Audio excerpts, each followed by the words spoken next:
Hello, in front of me I've got Xiaomi Redmi Note 8. Today I'll show you how to enable and disable app drawer. As you can see right now, the app drawer is off. To enable it, tap and hold on screen. Go to settings. Tap more and go to home screen. Select between classic and with app drawer.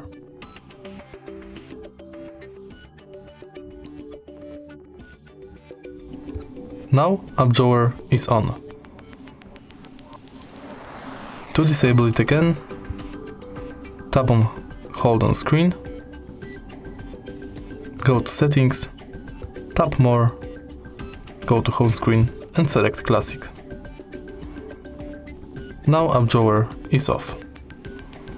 If you find this video helpful, please leave like, comment and subscribe.